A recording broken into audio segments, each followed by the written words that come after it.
Welcome to Hare Krishna Bhagavad Gita Dhyana Yoga, text number 35. Shri Bhagavanuvaja Asamshayam Mahabaho Mano Durnigraham Chalam Abhyasena Tu Kaunteya Vairagyena Cha Grihyate. Meaning, Lord Sri Krishna said, O mighty armed son of Kunti, it is undoubtedly very difficult to curb the restless mind, but it is possible by suitable practice and by detachment.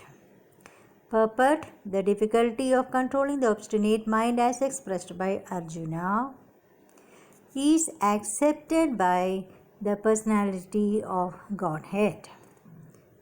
But at the same time, he suggests that by practice and detachment it is possible. What is that practice? In the present age, that is Kali Yuga, no one can observe the strict rules and regulations of placing oneself in a sacred place, focusing the mind on the Supersoul, restraining the senses and mind, observing celibacy, remaining alone, etc.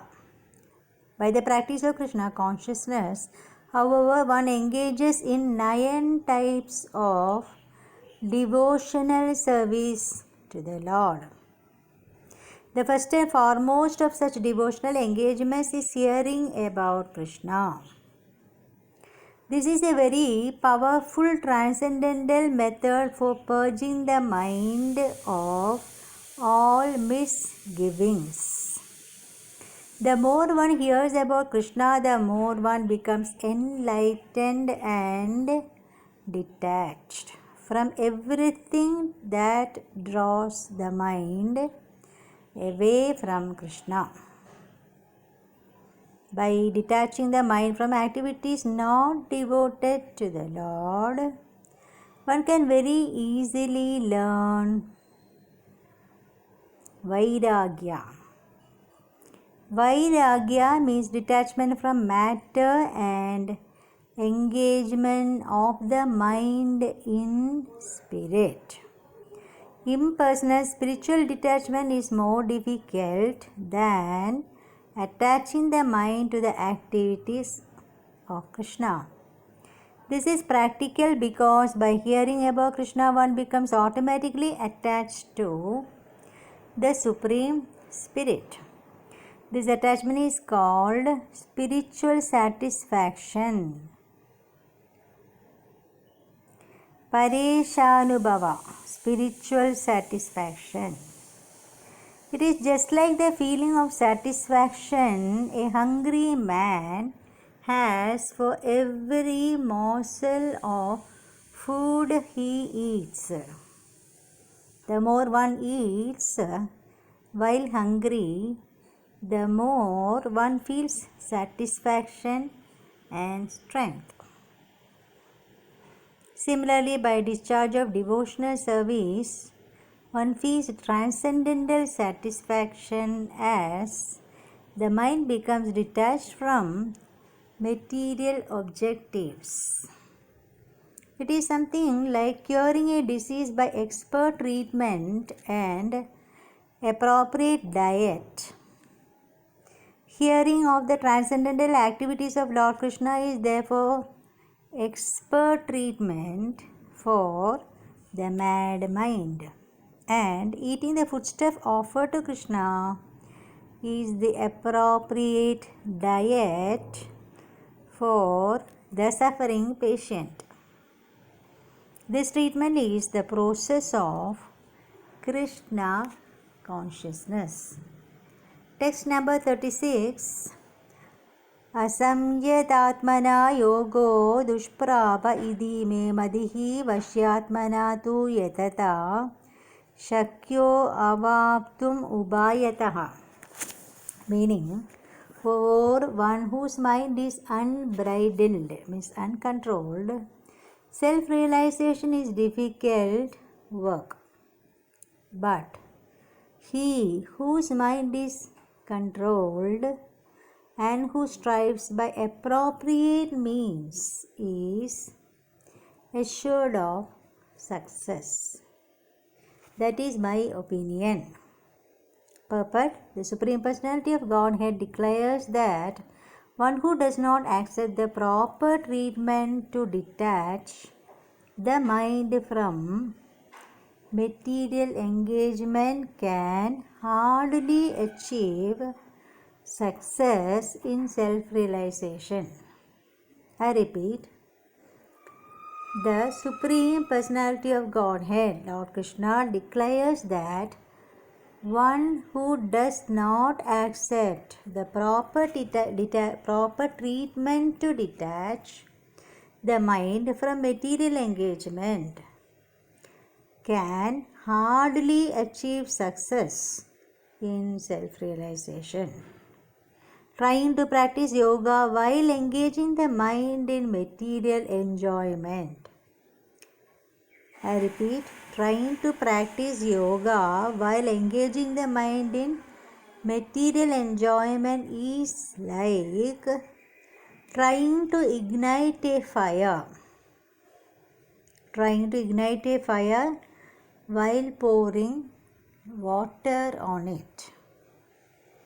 Yoga practice without mental control is a waste of time. Such a show of yoga may be materially lucrative, but it is useless as far as spiritual realization is concerned. Therefore, one must control the mind by engaging it constantly in the transcendental loving service of the Lord. Unless one is engaged in Krishna consciousness, he cannot steadily control the mind. I repeat, unless one is engaged in Krishna consciousness, he cannot steadily control the mind. A Krishna conscious person easily achieves the result of yoga practice without separate endeavor. But a yoga practitioner cannot achieve success without becoming Krishna conscious. I repeat the last sentence. But a yoga practitioner cannot achieve success without becoming Krishna conscious. Text number 37. Arjuna Uvacha Ayadihi Shraddhayo Vedo Yoga Chalitamaanasaha Aprapya Yoga Samsiddhim Kam Gadim Krishna Gachati. Arjuna said, O Krishna, what is the destination of the unsuccessful transcendentalist who in the beginning takes to the process of self-realization with faith, but who later desists or fails due to worldly mindedness and thus does not attain perfection in mysticism or yoga. Full meaning: the path of self-realization or mysticism. So mysticism is the another substitute word for self-realization. The path of self-realization is described in the Bhagavad Gita. The basic principle of self-realization is knowledge that the living entity is not this material body, but that he is different from it and his happiness is eternal life, bliss and knowledge. I repeat, the basic principle of self-realization is knowledge that the living entity is not this material body, but that he is different from it and that his happiness is in eternal life, bliss, and knowledge. These are transcendental beyond both body and mind. Self-realization sought by the path of knowledge, by the practice of the Eightfold System or Bhakti Yoga. So self-realization can be sought by the path of knowledge, by the practice of Eightfold System or Bhakti Yoga. In each these processes, one has to realize the constitutional position of the living entity. Number 1, his relationship with God. Number 2, and the activities whereby he can re-establish the lost link and achieve the highest professional stage of Krishna. So I repeat, in each of these processes, one has to realize the constitutional position of the living entity. Number 1. Number 2, his relationship with God. Number 3, the activities whereby he can re-establish the lost link and thereby achieve the highest professional stage of Krishna consciousness, highest stage of Krishna consciousness. Following any of the above mentioned 3 methods, one is sure to reach the supreme goal sooner or later. I repeat, following any of the above mentioned 3 methods, one is sure to reach the supreme goal sooner or later. This was asserted by the Lord in the 2nd chapter. Even a little endeavor on the transcendental path offers a great scope, a great hope for deliverance.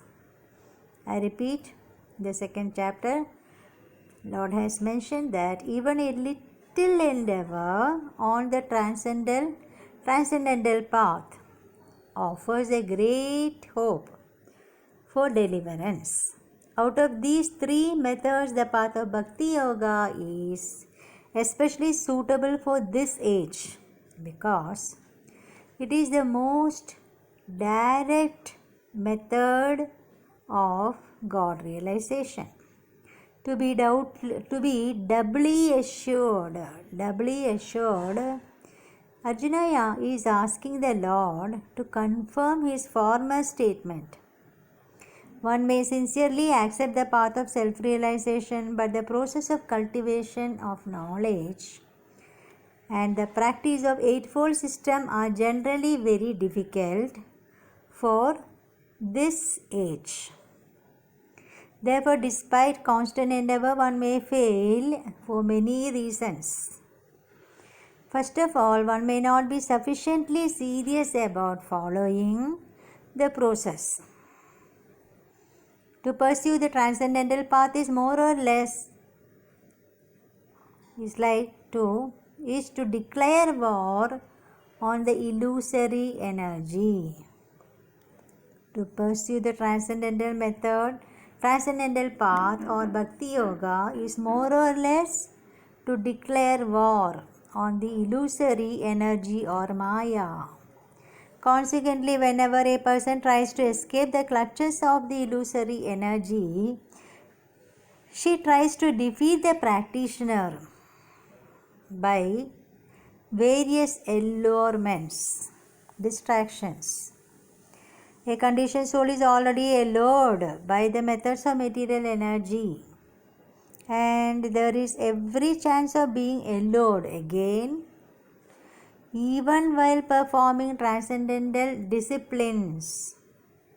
This is called Yoga Chalita Manasa. That means deviation from the path, from the transcendental path. Arjuna is inquisitive to know the results of deviation from the path of self-realization. Thank you. Hare Krishna.